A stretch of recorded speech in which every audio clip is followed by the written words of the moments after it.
Matatag Curriculum, Araling Panlipunan 4, Quarter 1, Aralin 1. Ang Heograpiya ng Pilipinas, paggamit ng mapa at globo.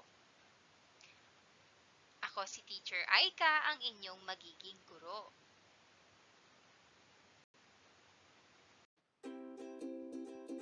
Magandang buhay mga bata! Tara, samahan ninyo akong matuto kasama si Teacher Aika, your online teacher. Please don't forget to subscribe, like, share, and hit the notification bell for more videos. Thank you!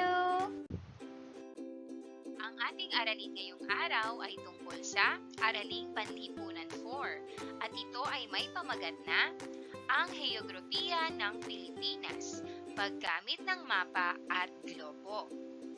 Simulan na natin! Bago tayo magsimula, narito ang mga kasanayan at layuning pampagkatuto. Kasanayan, natutukoy ang kinalalagyan ng Pilipinas gamit ang tiyak at relatibong lokasyon. Mga tiyak na layunin. Number 1, nakikilala ang globo bilang modelo o representasyon ng mundo. Number 2, nagagamit ang mapa bilang patag na modelo ng graphical ng mundo.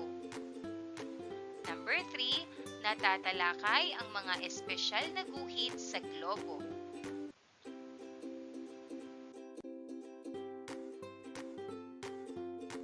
Mga espesyal na guhit sa mapa at globo.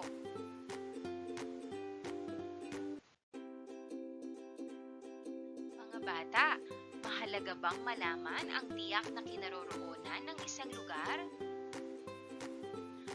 Opo, napakahalaga po dahil sa pagbibigay ng tiyak na kinaroroonan ng lugar, kailangan ay kabisado natin ang mga pangunahin at pangalawang direksyon. Ano sa tingin nyo ang ginagamit nating bagay sa pagtukoy ng lokasyon ng isang lugar? Ito ay tinatawag na rose compass. Ang mga pangunahing direksyon ay ang hilaga, silangan, timog at kanluran. At pangalawang direksyon naman ay ang mga hilagang silangan, timog silangan, timog kanluran, at hilagang kanluran.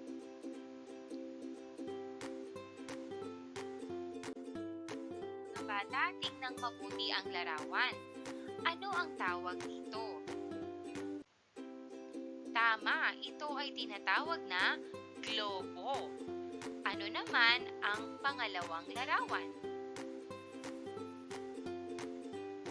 Mahusay, ito ay tinatawag nating mapa. Ano kaya ang kahalagahan ng mga bagay na ito? At saan natin kadalasan ginagamit ang mga ito? Alam nyo ba kung papaano gamitin ang dalawang bagay na ito? Pag-aralan natin.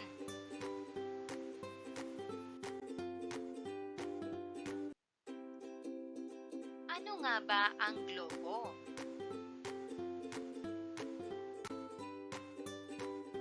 Ang globo ay isang modelo ng mundo na bilog at nagpapakita ng eksaktong hugis ng mundo.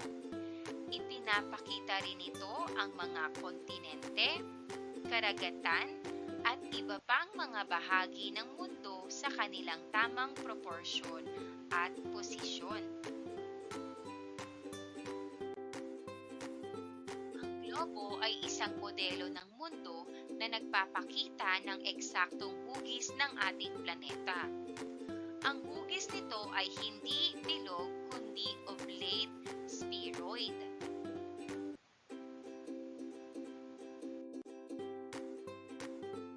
Ito ay nagbibigay ng tamang proporsyon ng mga kontinente at karagatan.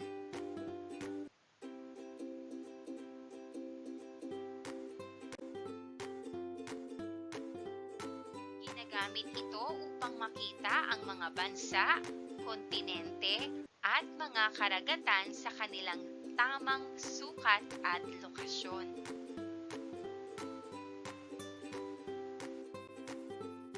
Ang globo ay nagbibigay ng mas tumpak na paglalarawan ng distansya at direksyon ng mga bansa kumpara sa mapa.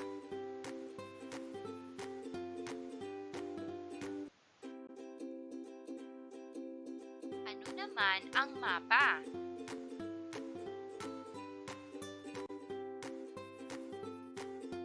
Ang mapa ay patag na paglalarawan ng mundo o isang lugar na ipapakita sa mapa ang mga kalupaan, katubigan at hangganan ng isang lugar.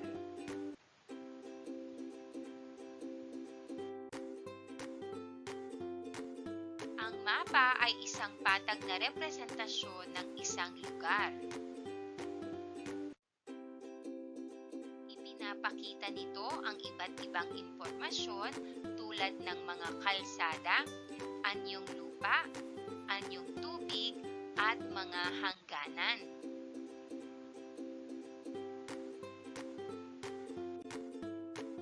May iba't ibang uri ng mapa depende sa layunin nito, tulad ng mga mapa ng kalsada, heograpiya, politikal at klima.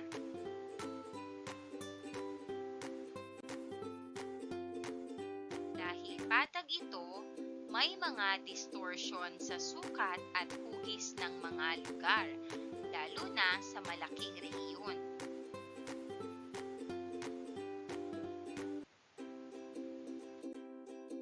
Bilang pagsasanay sa ating natutunan ngayong araw, isulat sapat lang ang tinutukoy ng bawat pahayag.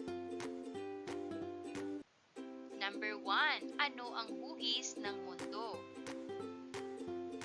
Number 2. Ano ang ginagamit na modelo ng mundo? Number 3. Ito ay patag na paglalarawan ng mundo. Number 4. Anong mga impormasyon ang ipinapakita sa globo? Number 5. Anong mga impormasyon ang ipinapakita sa mapa?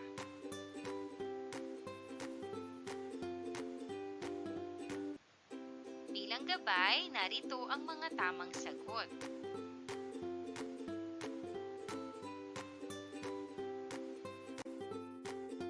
Dumako naman tayo sa mga bahagi ng globo.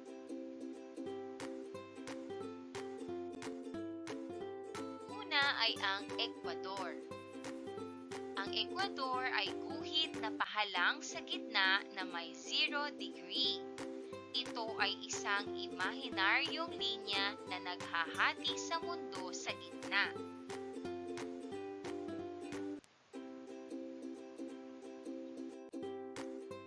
Hilagang hating globo. Ang hilagang hating globo ay ang itaas na bahagi ng globo mula sa Ecuador.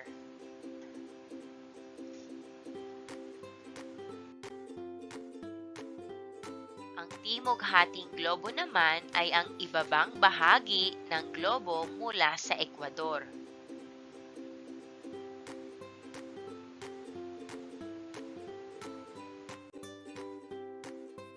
Latitude.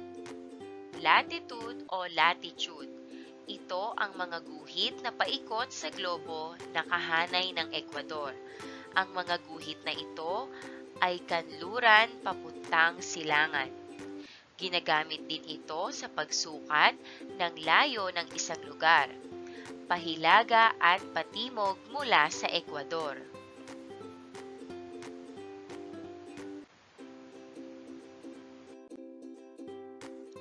Longitude o longitude. Ito ang mga patayong guhit na nag-uugnay sa pulong hilaga at pulong timog. Kahanay ito ng punong meridyano at ginagamit sa pagsukat ng layo ng isang lugar, pasilangan at pakanluran mula sa punong meridyano.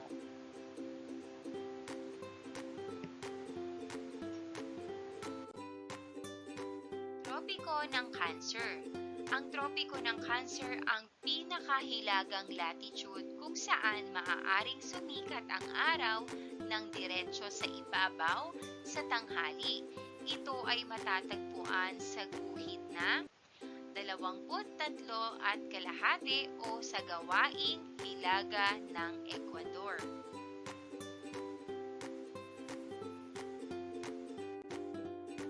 Tropiko ng Capricornio.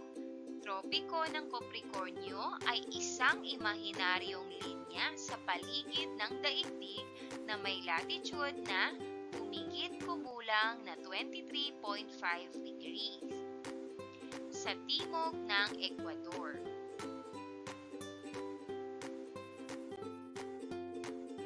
Prime Meridian. Ang Prime Meridian ay ang imahinaryong linya na dumadaan sa Greenwich, Inglaterra, at naghahati sa mundo sa silangan at kanlurang hemispero.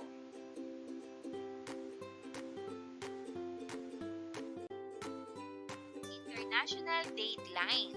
Ang International Dateline ay 180 degree mula sa punong meridiano at ginagamit na batayan sa pagpapalit ng araw o petsa.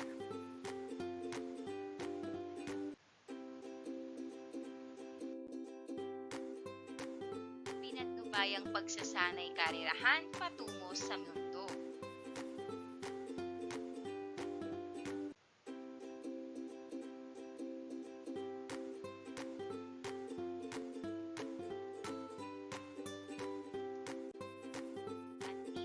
Tatapos ang ating aralin.